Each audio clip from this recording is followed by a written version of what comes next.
Hi, my name is Rebecca Besser. Welcome to my How to Get an EEOC Charge Eventbrite event. It shouldn't take the full half hour for me to explain this to you. It's very basic. To get a charge, it's not that hard.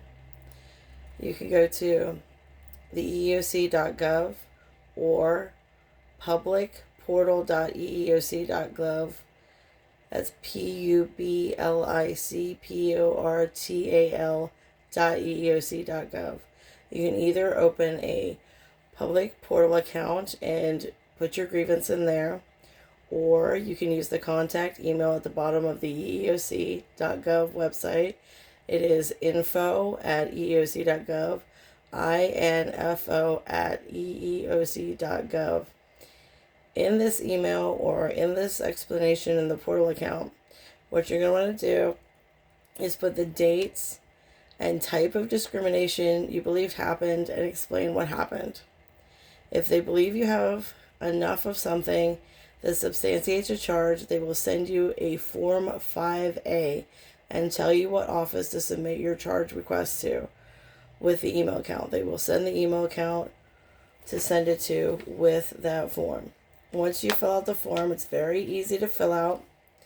Save it as an editable version without saving over the original so that you can upload it to your charge after you get it. So you're going to want to fill it out, save it as a new document, print out the first page, sign it, date it, scan it back in, and send in your scanned version for your charge.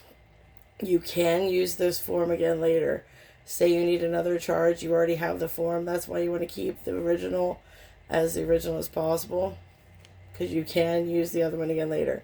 So if you open a charge and you need to open another charge, like, I don't know, in 3 to 6 months, say you change jobs or something happens, you can actually reuse the form, use the same email, and just send it once you know what you're doing. If you don't want to save the editable version of the form, you can copy the information you put in the big editable box that tells what is happening or what happened in a doc or a PDF and upload it to your charge after your charge is open. And what I mean by upload it to your charge is once your charge is open, you'll go to your personal portal. You will actually have to open one of those at some point. You don't have to start there, but you can start there. You upload documents, evidence, screenshots, and stuff like that. That's if you're approved for your charge. They will notify you by email, and then you can log into your personal portal and you'll see the number of your charge. It'll be like a 3-digit number, a 3-digit number, and I think it's 3-digit number, dash 4-digit number, dash 5-digit number. That'll be your EEOC charge number. You upload screenshots, pictures, documents, explain what happened, stuff like that.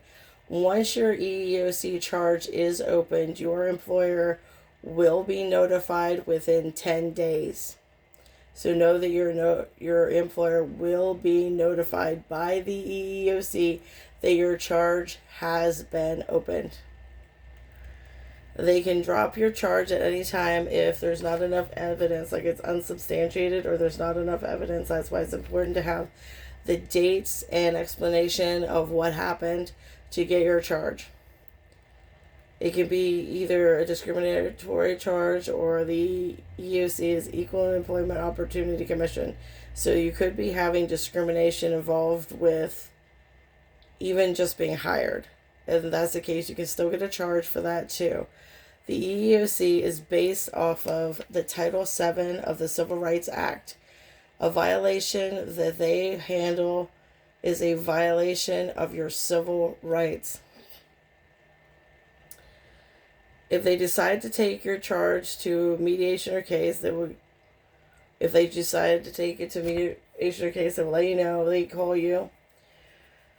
If they decide not to, like there's discrimination, but they don't want to actually take it to case or even do mediation, they will issue a piece of paper that is called a right to sue if there's actually breach of law. This is a document you can take to a lawyer or take to court yourself and file for your own lawsuit. If you get a lawyer or attorney, they can actually work with the EEOC or not. The right to sue has a 90-day filing timeline, but even after that, they can reopen the charge upon request, and you can get a new right to sue if they're willing to give you one. And then there's also a Section 83 that is issued with your right to sue that you can request with a FOIA or a Section 83 request. If your right to sue has expired, a court can still get the Section 83. There will be a contact information email in your charge. That is the person to contact if you have any questions about uploading stuff to your charge or anything like that. They aren't especially talkative. They don't talk to you that much. Everything will keep saying to make an appointment, make an appointment, make an appointment, which is virtually impossible because the schedule always seems to be full. So understand they will contact you eventually, and by phone, usually by phone, email sometimes, to talk to you. So they will do that before your timeline runs out. But if you get really antsy, you can email that contact information number. At any time you want to close your charge before they do, you can actually contact them about issuing a right to sue early if you have a lawyer or attorney that's ready to take your case to court. So they will talk to you. They have to be neutral. They remain neutral, so be patient with them on the phone. Sometimes your charge will have different email contacts. Like you might start out with one investigator and they might switch it over to another person to evaluate your charge and decide how they're going to proceed forward. In my experience, most commonly you get a right to sue and you have to take your case yourself. You can drop it at any time. You don't have to do anything with it.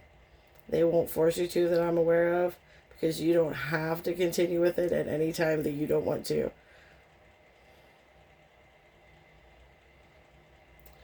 All emails that you have with your contact or that you send over will be uploaded to your charge. Once you get a right to sue, your employer is again notified. They are notified at least twice throughout the process. They know it's there, and they can go over and they can look at evidence if they want to. So be aware that they can look at it. Understand that, like OSHA, you are allowed to talk to the EEOC at any given time without reprisal. They cannot use your EEOC complaints against you in the court of law. They are not allowed to. That is a violation of your rights to talk to the EEOC. Your complaints cannot be used against you. You cannot be discriminated against nor retaliated against for participating in an EEOC lawsuit.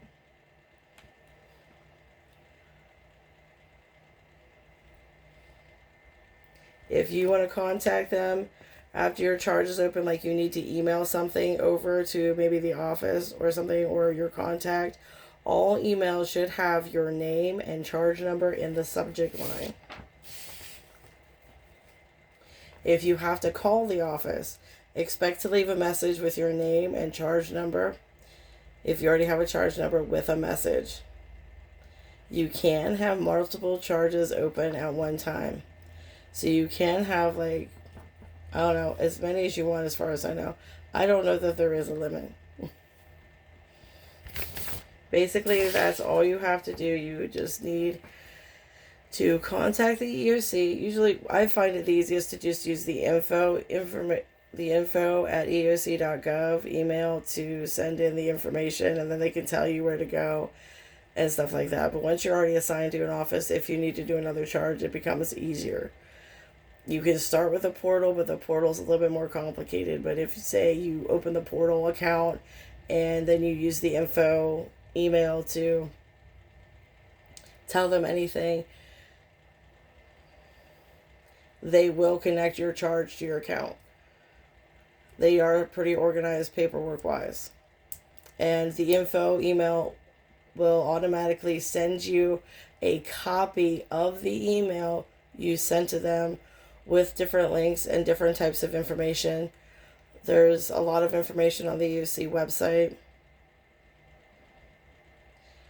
Your employer is not allowed to tell you that you can't talk to the EEOC.